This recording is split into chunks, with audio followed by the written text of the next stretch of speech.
కేంద్ర మంత్రి బండి సంజయ్ గద్దర్పై చేసిన వ్యాఖ్యలను తెలంగాణ ప్రదేశ్ కాంగ్రెస్ కమిటీ కార్యదర్శి చరణ్ కౌశిక్ యాదవ్ తీవ్రంగా ఖండించారు. బండి సంజయ్ గద్దర్ను పద్మ అవార్డు పొందడానికి అర్హత లేని వ్యక్తిగా అభివర్ణించారు. ఈ వ్యాఖ్యలను చరణ్ కౌశిక్ యాదవ్ సిగ్గుచేటని పేర్కొన్నారు. గద్దర్ గాడ్సే కాదు మిస్టర్ సంజయ్ గారు, గద్దర్ గరీబోల దేవుడు. అదే కాకుండా తెలంగాణ రాష్ట్రానికి జరిగినటువంటి పద్మ అవార్డులలో తెలంగాణకు అన్యాయం జరిగింది. ఆంధ్ర రాష్ట్రానికి 5 పద్మ అవార్డులు ఇచ్చినని చెప్పేసి కాంగ్రెస్ పార్టీ ముఖ్యమంత్రి రేవంత్ రెడ్డి గారు మాట్లాడితే గద్దర్ గారి పేరు తీసుకొచ్చి వివాదాస్పదం చేసే ప్రయత్నం బండి సంజయ్ గారు చేస్తా ఉన్నారు. తెలంగాణ రాష్ట్రం నుంచి 8 మంది ఎంపీలు, 8 మంది ఎమ్మెల్యేలు, మొన్న జరిగినటువంటి ఎంపీ ఎలక్షన్లో 35% భారతీయ జనతా పార్టీకి ఓట్ల శాతం వేసి గెలిపిస్తే తెలంగాణకు పద్మ అవార్డులలో అన్యాయం చేసింది కేంద్ర ప్రభుత్వం అని చెప్పేసి కాంగ్రెస్ పార్టీ ముఖ్యమంత్రి రేవంత్ రెడ్డి గారు మాట్లాడితే గద్దర్ గారి పేరు మీద ఇష్యూని డైవర్ట్ చేసే ప్రయత్నం బండి సంజయ్ గారు చేస్తా ఉన్నారు. అదే కాకుండా ఇక్కడ గద్దర్ గారికి మావోయిస్టునో లేదు నక్సలైట్ భావజాలం ఉందనో వారికి పద్మ అవార్డు అని చెప్పేసి రాష్ట్ర ప్రభుత్వం రిఫర్ చేయలే. వారు సాహితీ కావచ్చు, కళలు కావచ్చు, సాహిత్యంలో వారు అందించినటువంటి విశిష్ట సేవలకు మాత్రమే పద్మ అవార్డు ఇవ్వాలని చెప్పేసి రాష్ట్ర ప్రభుత్వం రిఫర్ చేసింది. అదే కాకుండా పద్మ అవార్డులు భారతీయ జనతా పార్టీ ఇచ్చే అవార్డులు కాదు, అది కేంద్ర ప్రభుత్వం ఇచ్చే అవార్డులు, అవి జాతీయ అవార్డులు. భారతీయ జనతా పార్టీ ఇచ్చే అవార్డు అయితే మీ భావజాలను ఉన్నోళ్ళకి ఇచ్చుకుంటే ఎవరికి అభ్యంతరం లేదు. అదే కాకుండా వివిధ రంగాల్లో సేవలు చేసిన వ్యక్తులకు మాత్రమే పద్మ అవార్డు ఇస్తారు.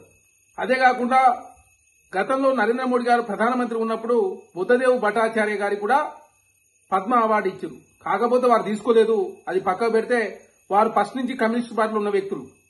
అదే కాకుండా సీతారాం యేచూరి గారికి రాజ్యసభలో బెస్ట్ పార్లమెంటరీ అవార్డు కూడా నరేంద్ర మోడీ గారు ప్రధానమంత్రిగా ఉన్నప్పుడు మాత్రం ఇచ్చారు.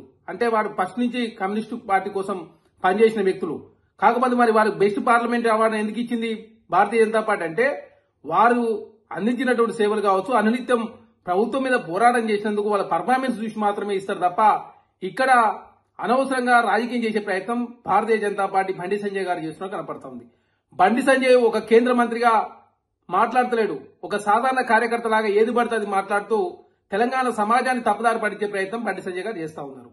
అదే కాకుండా గతంలో అద్వానీ గారు హైదరాబాద్ లో సభ పెట్టినప్పుడు కావచ్చు, నరేంద్ర మోడీ గారు సభ పెట్టినప్పుడు కావచ్చు, గద్దర్ గారు కూడా ఆ సభకు వెళ్లిండు, నరేంద్ర మోడీ గారికి అలింగనం చేసుకుంటూ బండి సంజయ్ గారిని అలింగనం చేసినప్పుడు మరి ఎందుకు అప్పుడు గద్దర్ గారి భావజాలం గుర్తు రాలేదా బండి సంజయ్ గారికి కానీ నరేంద్ర మోడీ గారికి కానీ? ఇక్కడ భావజాలం ముఖ్యం కాదు, వారు అందించినటువంటి విశిష్ట సేవలను గుర్తించి సాహితీ రంగంలో కావచ్చు, తెలంగాణ ఉద్యమంలో కావచ్చు, గరీబోలకు వారు చేసినటువంటి సేవలను గుర్తించి మాత్రమే ఇక్కడ పద్మ అవార్డు ఇస్తారనేది చాలా స్పష్టం. బండి సంజయ్ గారు అవగాహన లేకుండా సమాజాన్ని తప్పుదారి పట్టించే ప్రయత్నం బండి సంజయ్ గారు చేస్తా ఉన్నారు. ఇప్పటికైనా తక్షణమే బండి సంజయ్ గారు క్షమాపణ చెప్పాల్సిన అవసరం ఉంది తెలంగాణ సమాజానికి, గద్దర్ గారి కుటుంబానికి. అదే కాకుండా భారతీయ జనతా పార్టీ ఇప్పుడు తెలంగాణ రాష్ట్రానికి రాష్ట్ర శాఖ అధ్యక్షులు అయితేనని చెప్పేసి ప్రచారం జరుగుతా ఉంది. ఈటల రాజేంద్ర గారు మరి పీడీఎస్ నుంచి వచ్చిండు. వారు పీడీఎస్ లో పనిచేసినప్పుడు చాలా మంది ఏవీపీ కార్యకర్తల మీద దాడులు చేసిందని చెప్పేసి మీ పార్టీలో ఉన్నటువంటి మనోహర్ రెడ్డి గారిని అడిగితే తెలుస్తుంది.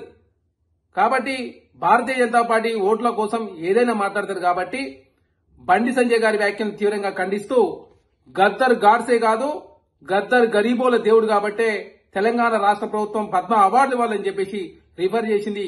ఇష్యూని డైవర్ట్ చేసే ప్రయత్నంలో భాగంగా బండి సంజయ్ గారు ఇట్లా వ్యాఖ్యలు చేసిన కనపడతా ఉంది. వారి వ్యాఖ్యలు తీవ్రంగా ఖండిస్తా ఉన్నారు.